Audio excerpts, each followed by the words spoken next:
కాంగ్రెస్ లో చేరిన ఖైరతాబాద్ ఎమ్మెల్యే దానం నాగేందర్ పై assembly speaker గడ్డం ప్రసాద్ కుమార్ కు కంప్లైంట్ చేశారు బీఆర్ఎస్ ఎమ్మెల్యేలు. పార్టీ ఫిరాయింపుల చట్టం కింద దానంపై అనర్హత వేటు వేయాలని వినతి పత్రం ఇచ్చారు. దీనిపై న్యాయ నిపుణులతో చర్చించి నిర్ణయం తీసుకుంటానని చెప్పారు speaker.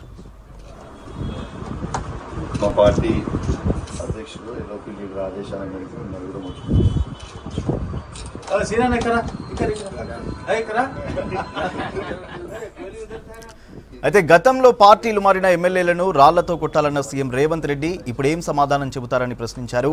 BRS MLA Kaushik Reddy దానం నాగేందర్ను ఎంతకు కొన్నారో చెప్పాలన్నారు.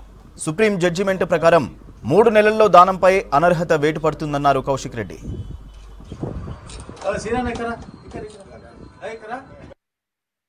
తెలంగాణ తొలి ముఖ్యమంత్రి మా బీఆర్ఎస్ పార్టీ అధ్యక్షులు గౌరవనీయులు పెద్దలు కేసీఆర్ గారి ఆదేశాల మేరకు ఇవాళ స్పీకర్కి దానం నాగేందర్ గారిని డిస్క్వాలిఫై చేయాలని ఇవాళ పిటిషన్ ఇవ్వడం జరిగింది.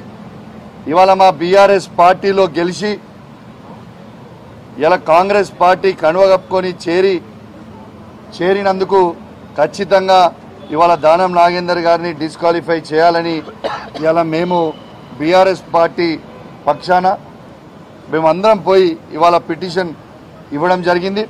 స్పీకర్ గారు కూడా ఖచ్చితంగా చూసి మేము యాక్షన్ తీసుకుంటామని చెప్పడం జరిగిందని చెప్పి కూడా ఈ సందర్భంగా మీకు తెలియజేస్తా ఉన్నాను. ఒక పార్టీలో గెలిచి ఒక పార్టీలో చేరినోని రాళ్లతోని కొట్టి చంపాలన్నాడు. మరి ఇవాళ ఈ మాట నేనంటలేను, ఇది రేవంత్ రెడ్డి గారు అన్నదే మీకు గుర్తు చేస్తా ఉన్నాను. దానం నాగేందర్ గారిని మీరు ఏమన్నారు, పంజగుట్ట బార్కాడ బీడీలు అమ్ముకునేటోని అని అన్నారు.